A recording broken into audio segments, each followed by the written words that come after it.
అదే రోజు 22 మే 2023లో వాళ్ళ అధికారంలో ఉన్నప్పుడు ఇదే రబీ పంటల్లో ఇదే రాష్ట్రంలో వాళ్ళు కొనుగోలు చేసింది 36 లక్షల మెట్రిక్ టన్నులు. ఇది కంప్యూటరైజ్ డేటా. ఇది అంటే అదే రోజు అదే పంటకి మా హయాంలో 24 లక్షల మెట్రిక్ టన్నుల అదే రోజుకి అదే పంటకి ఎక్కువ కొనుగోలు చేసినాము.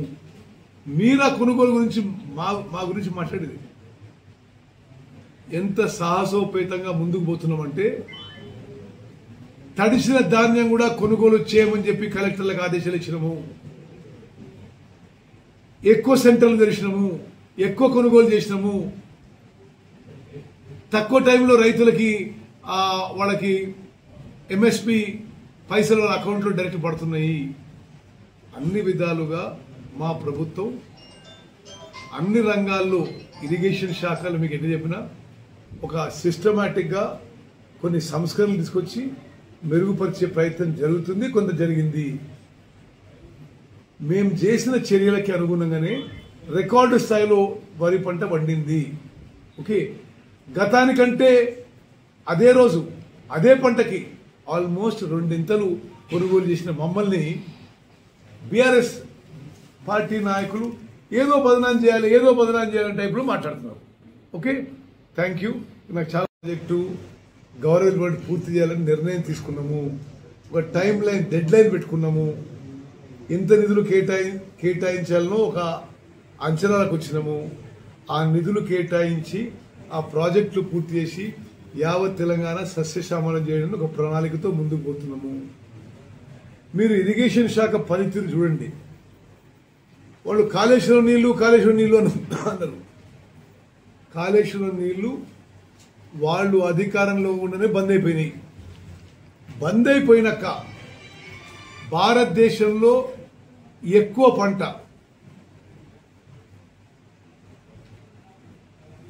ఖరీఫ్లో 153.5 లక్షల మెట్రిక్ టన్నులు.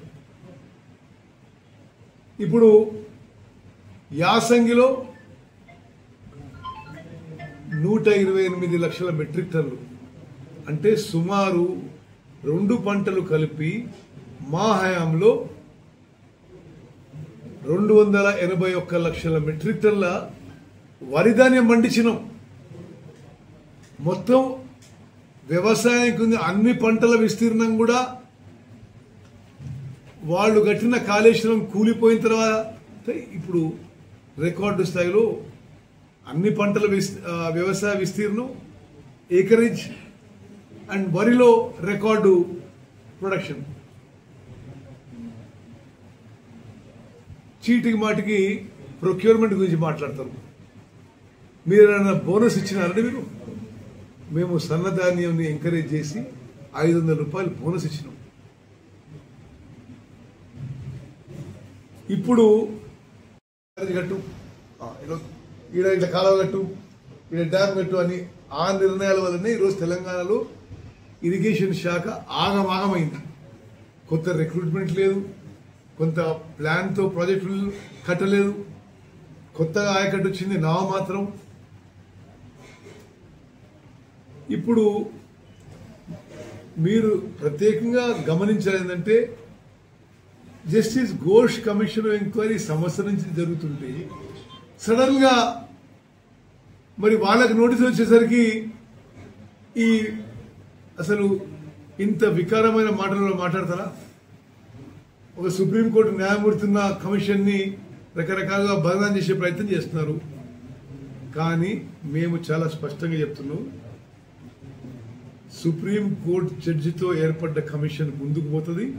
వాళ్ళ పని పూర్తి చేసిన తర్వాత వాళ్ళు ఇచ్చిన రిపోర్ట్ ఆధారంగా చట్టపరమైన చర్యలు తీసుకోక మాకు తప్పదు. ఇరిగేషన్ సెక్టర్ని గతంలో లాగా ఎక్కడ కమిషన్లు ఎక్కువ వస్తేనే అలా ఎక్కువ పైసలు పెట్టినారు. మేము తక్కువ ఖర్చుతో ఎక్కువ ఆయకట్టనే విధంగా ముందుకు పోతున్నాము. మేము ఇరిగేషన్ శాఖలో మేము వచ్చిన తర్వాత 1100 మంది ఇంజనీర్లకి, 1800 మంది లస్కర్లకి కొత్తగా నియమించడం జరిగింది. అన్ని సిస్టమాటిక్ గా ప్రణాళికబద్ధంగా ఎక్స్పర్ట్స్ యొక్క ఆలోచనతో ముందుకు పోతున్నాం. ఈ మధ్య కాలం 6 రోజుల క్రితం ముఖ్యమంత్రి రేవంత్ రెడ్డి గారు జలసౌదాకు వచ్చిండు. వారి ఆధ్వర్యంలో 4.5 గంటల రివ్యూ జరిగి పాలమూరు రంగారెడ్డి, కల్వకుర్తి, డిండి, భీమా, కోయిల్ సాగర్, SLBC, దేవా